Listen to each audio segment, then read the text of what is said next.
Bismillahirrahmanirrahim. Assalamualaikum warahmatullahi wabarakatuh. Hai, apa kabarnya anak-anak hebat kelas 4? Semoga kalian sehat selalu ya. Hari ini kita akan belajar melanjutkan yang kemarin mengenai tema 5 pahlawanku, subtema 2 pahlawan kebanggaanku, pembelajaran 3-4. Kembali lagi bersama Ibu Vivi Ayania. Sebelum belajar, alangkah lebih baiknya kita berdoa terlebih dahulu. Berdoa dimulai.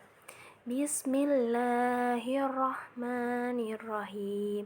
Raditu billahi robba wa bil islami dina wa bi muhammadin nabiyya wa rasulah.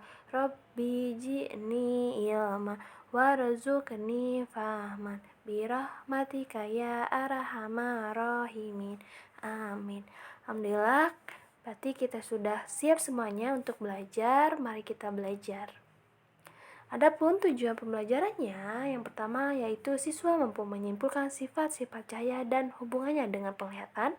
Yang kedua, siswa mampu menambahkan informasi atau pengetahuan yang sudah diketahui dan ingin diketahui mengenai Sultan Agung. Yang ketiga, siswa mampu menuliskan informasi yang telah dipelajari dari teks Pattimura. Yang keempat, siswa mampu menjelaskan sikap dari tokoh yang sesuai dengan makna sila kelima Pancasila. Nah, oke, sudah siap semuanya. Nah, sebelumnya kita sudah belajar mengenai tentang Sultan Hasanuddin dan nilai-nilai kepahlawanannya. Sekarang kita akan belajar mengenai nilai-nilai kepahlawanan Sultan Mataram, yaitu Sultan Agung. Sultan Agung memiliki peninggalan dalam bidang budaya yaitu seni dan kalender Jawa. Peninggalan beliau ini mewarnai budaya masyarakat Jawa. Nah, sekarang ayo kita membaca mengenai teks Sultan Agung, Sultan Besar. Sultan Agung adalah salah satu raja terkenal yang hidup pada masa Islam. Beliau adalah Raja Mataram. Sultan Agung memerintah antara tahun 1613 sampai 1645. Di bawah kepemimpinannya, Mataram berkembang menjadi kerajaan terbesar di Jawa dan Nusantara pada saat itu. Selain dikenal gigih melawan Belanda, Sultan Agung juga diketahui sebagai budayawan. Sultan Agung memberikan perhatian besar pada kebudayaan Mataram. Beliau memadukan kalender Hijriah yang dipakai di pesisir utara dengan kalender Saka yang masih dipakai di pedalaman. Sultan Agung juga dikenal sebagai penulis naskah sastra Gending.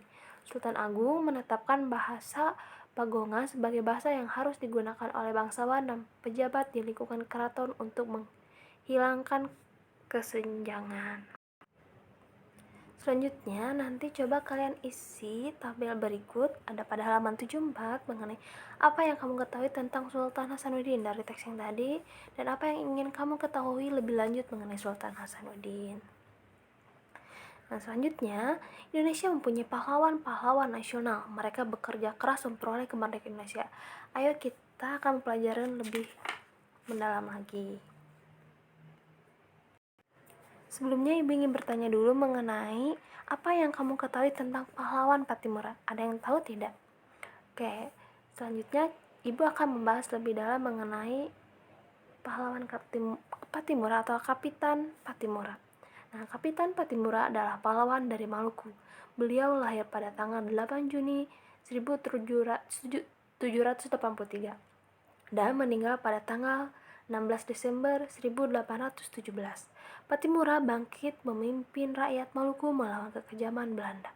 Pihak Belanda menguasai perdagangan rempah-rempah di seluruh kepulauan Maluku. Rakyat diharuskan menjual hasil pertaniannya dengan sangat murah dan bahkan harus menyerahkan beberapa bahan pangan kepada Belanda. Pada tahun 1817, pahlawan rakyat Maluku yang dipimpin oleh Pattimura berhasil merebut benteng Dorstad di Saparua. Perlawanan Pattimura meluas ke Ambon, Saram, dan tempat-tempat lainnya. Setelah berulang kali kalah melawan pasukan Pattimura, Belanda akhirnya meminta bantuan pasukan dari Jakarta. Keadaan menjadi berbalik. Belanda makin kuat dan rakyat Maluku terdesak. Akhirnya Pattimura tertangkap oleh Belanda pada tanggal 16 Desember 1817. Pattimura menjalani hukuman mati di tiang gantung.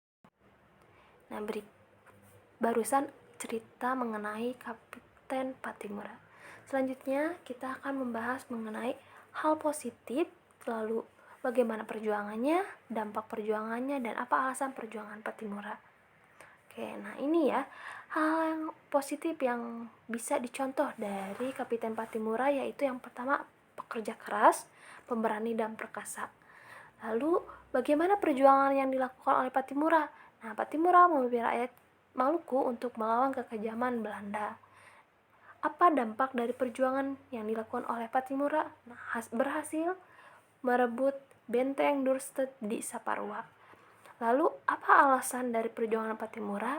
Nah, alasannya karena Belanda mulai menguasai perdagangan rempah-rempah di seluruh kepulauan Maluku. Jadi pahlawan Pattimura ini ingin rakyatnya sejahtera. Nah, untuk materi hari ini sekian. Adapun tugasnya kalian kerjakan tema 5 halaman 74 dan 79 di kertas folio seperti biasa, nanti dikumpulkan ketika luring. Sekian dan terima kasih. Wassalamualaikum warahmatullahi wabarakatuh. Semangat selalu untuk kita semua.